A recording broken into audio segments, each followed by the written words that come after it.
Hey everybody, welcome in. It's time for another how to make the most of your exchange. Now we've had some differences, some changes since the last video of getting the most out of your exchange, and I'm just going to talk to this quickly. Now the premium exchange, as we've seen in the past,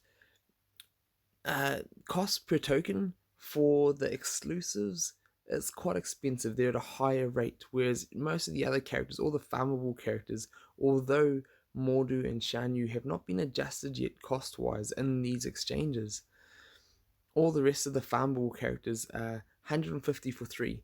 So that means they are 50 tokens, 50 gems per one token.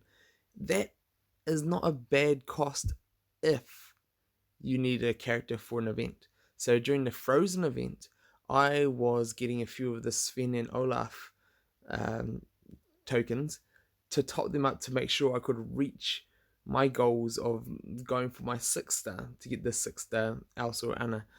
You can do the same for any other character that you need as long as you're going to hit your progression targets to get the rewards from it. There's no point spending gems on these characters that are farmable unless you're going to get more rewards from it that you are going to use. So I just sort of get that out there. Lots of great characters in here. There's so many different farmable characters now, down to the gear. I'd say this whole exchange for the gems will only be used A, on an event, and B, if you're spending a whole lot of money and getting a whole lot of extra gems in the game. 50 of these spinies or icicles or thorns or lightning needles, all of those are going to be enough for making one cloth, not even one piece of gear at T6. And then you still need the droplets, and then you still need the extracts and everything else. That's 1,400 gems for that. You can spend your gems, 50 gems per day on, or 50 gems 3 times per day, so 150 gems on farming mats. And you, over time, you'll get a whole lot more. So the only way you would buy this is if you've got a whole lot of gems burning a hole in your pocket, and you're going to keep getting more and more and more, and you just want to progress faster. That is pretty much the only value to this premium gem exchange. So I think that pretty much covers it. Now the gold exchange. There was once a stage where the gold exchange was a lot more expensive, and you can check back on my old exchange videos. But now we've only got the T1, T2, and T3 materials in here, and the cost of the brooms, the T3 material, you only need 20 of them. So you're gonna have to buy 10 of these. That means it's $200,000 for trying to make one piece of gear. 200,000. That's a lot, especially because we're gonna jump into how much they can cost elsewhere for a far better rate. Now, what is an okay rate is if you have the excess gold, you can pick up all these little bit of dusts and pick up the dust, pick up the shells. If you're spending all of your energy farming more important things, it's worthwhile to not farm motes and the dusts and things like that, because it'll cost you nearly the same energy to go for one of these as one of the more expensive pieces of gear like brooms or droplets or extracts or the needles and things like that. So it is one of the more valuable or for value spots, especially in this gold exchange. Now, jumping over to the club exchange. Here, there's been a few more changes. Christoph was added in here, and I was quite excited he was, because I finished him off nice and fast through this. Now, the question now becomes, do you farm Jack Sparrow, or do you go for Christoph? So Jack Sparrow you will use in like all the tower modes whenever you need oceanics, and potentially for coming sorcerer trials for more stones. We are speculating, since the first one was wilds, there might be another one for mythical or oceanic. So he may be used there as well. Whereas Christoph is definitely used for the wild one. So if you need that as well as for tower, he is a good choice, and he's one of the better characters in the game at the moment.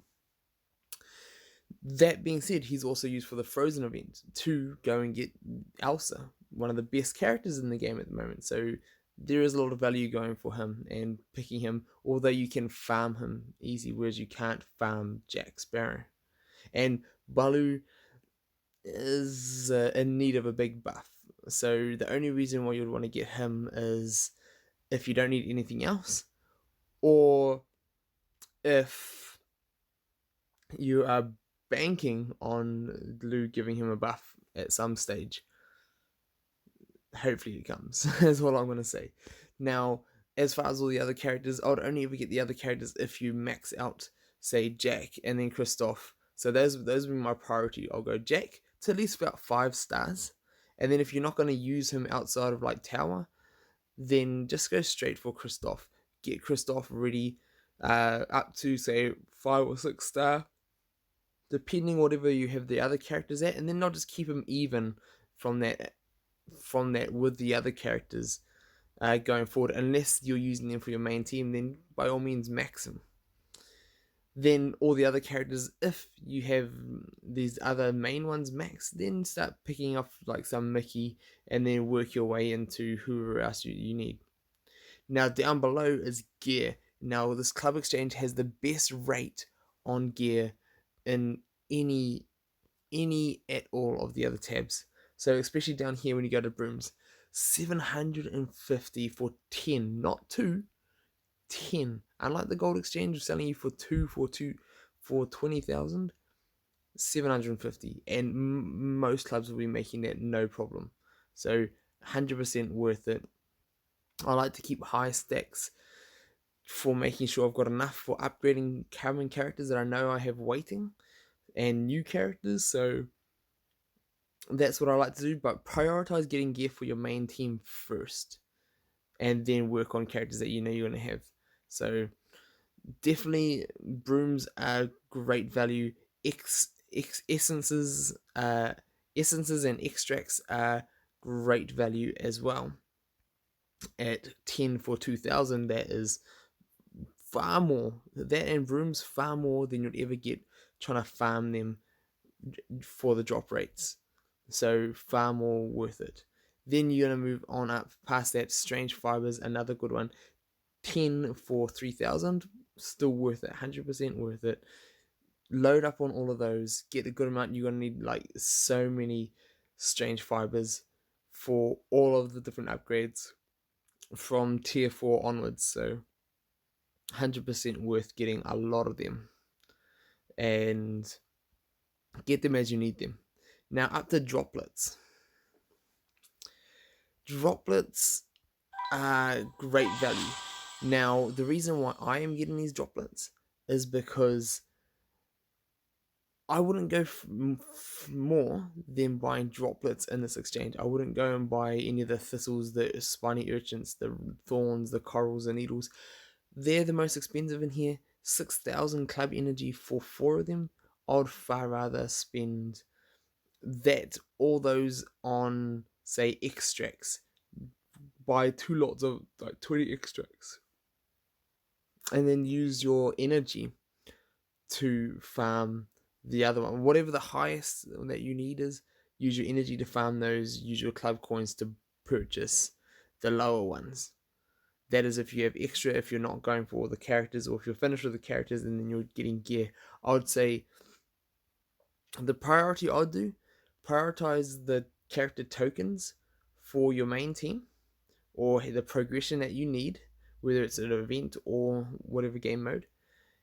Then prioritize gear for your main team.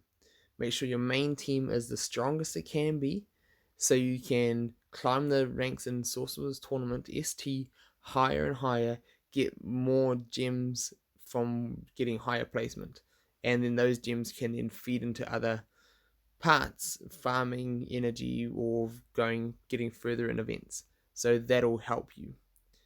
Now, tournament exchange. This has changed as well. Shan Yu and Mordu are no longer exclusives here. Although they're still stuck at the exclusive price. I don't know why. But they've taken the exclusive tag off them because now you can farm them both. So now Hades, Merlin, Horned King are all the exclusives. And that's interesting. Horned King still needs a buff. I'd say, should you now farm Hades and Mordu? Hades. Shan Yu. I'd say still Shan Yu is the best character in the game. Brings the most benefits than any other character just because he still buffs the whole team and makes it one of the best teams in the game. As well as he's got a super amazing kit himself. So him, still the best character in the game. I'd go for Shan Yu. And then I'd actually go for Ana. And I'm actually going to be picking up my last ones right now. So, ta-da! Just picked up my last one, so she's done. And I'd go for her, max Shan Yu, then max her. And then I would go for, say, Hades. The reason why I'm doing it that way is because you'll probably be farming. If you need Mordu to get up to like 4 or 5 stars to progress in, say, the Wild Stone event, by all means do that. Be ready for the next one. But I'd also make sure, because Ana is going to be amazing. She is probably one of the best supports in the game. Oh, it's late. I'm sorry. If any of you yawned, let me know in the chat below. And I'm sorry. I am so sorry. It is well past midnight for me. And I'm just trying to get this out there for you guys. Now, let's jump over and do Tower Exchange. Tower Exchange. When you're lower level and you're beating the tower modes, it is best to save your tower currency. Save it as long as you can until you can maybe focus farm and unlock Golden Hammer. That'll probably be the best thing for you to do, just because Golden Hammer is a great spell just to even unlock it, and then wait as high as you can get before you start getting spell packs. Don't focus farm anything else, and the reason being is because focus farming them 2 tokens for 2,000. Let's just simplify it. 2,000, 2 tokens for 2,000, whereas you can get 5 for less than 2,000, 5 for 1,700. You can have, by the time you've got 5 tokens out here, you've already got 10 tokens from the packs, and a lot of the spells are quite balanced now. They're a lot more usable than they used to be, so you can use a lot of them. So I'll just go for that. Maybe if you want to unlock the Cauldron when you're a low level, go for that as well. But I would say even just using it on spell packs will get you some of these, and you may as well, because they're great. Also, like the lower towers, if you're still on the lower towers, you're not going to be there forever. You'll be able to get through them with a little bit of leveling up if you're spending your gems on leveling and grinding as recommended. I've got a how to best spend gems video. Go and check that out. I'll put it in the top of the description below. And that will in itself help you progress through all the towers fast, and you'll get up to tower 3 no problem. Then should be able to get past that after a little while, and then tower 4 is not too hard once you've beaten that. So it all comes with just a little bit of leveling, and people get there within a couple of weeks. So it's not too hard to wait a couple of weeks before you open up some of these spell packs. So get the ones that you need or really want to use, say like Hammer. But other than that, I'd wait. Now, let's jump into the newest available tab, is Sorcerer's Exchange. And we're now getting these tokens again. We can now buy some of these, and 100% all you want right down the bottom. Go and get yourself some of these speed stones. When you save up and can get enough of them, get them. The reason being is, I want to limit you all for a start. Get 5 of them. Don't get more than 5, just get 5. Enough to put 1 on each character in a team. Currently, you cannot get the materials needed to level them up to the next tier. So there's no point buying more of them. Until that point, so buy 5 of them, stop after that, don't buy anything else from here, get whatever other ones you can get from the game in-game modes, and just wait to see when the material becomes available. There's no point buying more than that. You can unequip all these small chipped stones for free. So you can unequip them, put them onto the whatever team that you're using. Don't buy any more than that. All the other ones that you're going to get, say the chipped rubies and things like that, that you may get through spell packs or stone packs, whatever else it might be, I would say just wait. Just wait and see what happens with the events before you get any more than that. But speed stones are by far the best. I've done plenty of videos on stones and explaining those if you want to go and check out those. But let's go move on. Now, token exchange. This is the 7-star exchange. This unlocks when you first get your 7-star character and get a duplicate token for it. What that'll then do, the duplicate token will turn into 10 of these question mark tokens, and that means every 10 duplicates you can get 1 character token of these other plain ones. Then there's also an exclusive Steamboat Mickey, and he is 150 tokens. So every 15 duplicates that you get of a 7-star character, you can get 1 Steamboat Mickey token. Now, when you first get a 7-star character, that's gonna seem like it's gonna be forever. The thing is, this is a lot more of an end game exchange tab, because when you've started to get a whole bunch of 7-stars and then you start getting more of the tokens, the tokens will start piling up, and then you'll be able to start spending them on who you want. Now, I personally love Steamboat Mickey. I have done a feature video of him, so if you want to check that out, check my older videos, and he is pretty much, I really like him. And with the recent spell nerfs, I think he's only getting better, so that's a bonus. Now, for the final tab, VIP exchange, right here, loyalty coins. Spending 180 gold on 3 coins is not that great. The returns in that are not great, so I personally wouldn't do it. Now, the 10 times and the 5 times chest, if you're buying those anyway with gems, then that is a discounted gem cost. So if you are going to be spending your gems that way, do it. Although there are better ways to spend your gems, as I've mentioned. Check out my video on how to best spend your gems. Now, Jessie, 3 tokens for 200 gold, 100% worth it. Get those, load up, so you can be ready for the Toy Story event, because she is a hard character to get tokens for.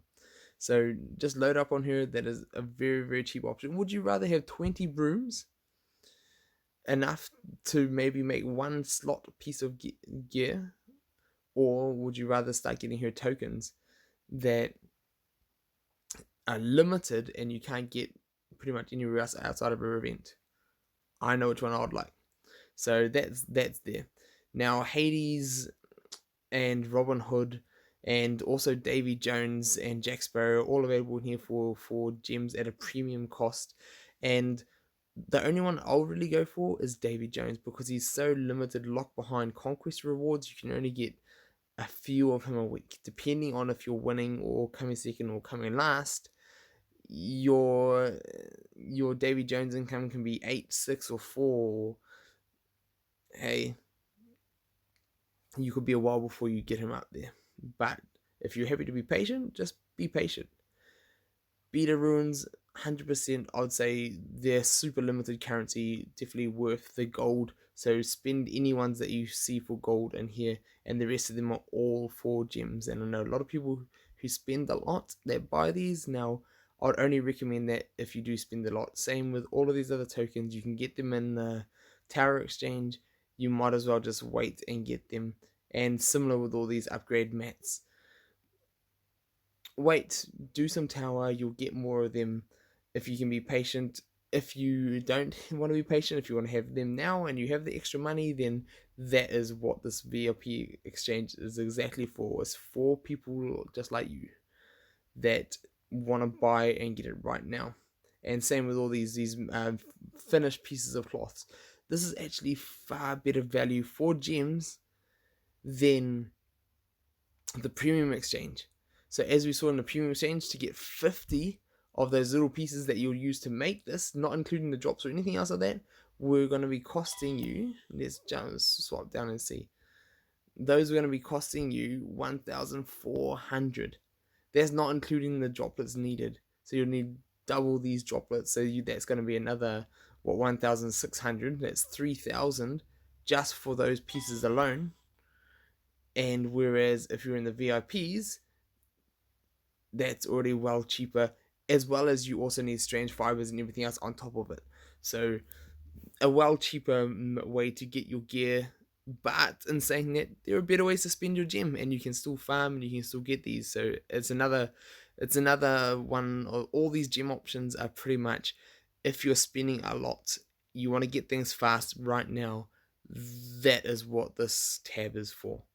So that brings us to a close of the exchange. What is best, where to get the best value out of the exchanges, and just in terms of the club exchange, prioritize your main character with the gear. Get all your main characters as high gear as you can potentially get, then work on tokens for other characters, and then only come back and get the gear that you need for progressing for events and things like that. Other than that, work on the characters, then work on the gear is what I would recommend. And then I like to get little stockpiles, so when I get a new character, I can gear them as soon as I need, or gear them up to wherever I need them. So that's what I'm currently working on at the moment, getting all the droplets and all the other tier 6 material ready, so I can just drop it all onto a character for an event. So hopefully this has helped. Let me know in the comments below if it has helped you, and stay tuned. I do lots more hopefully helpful videos.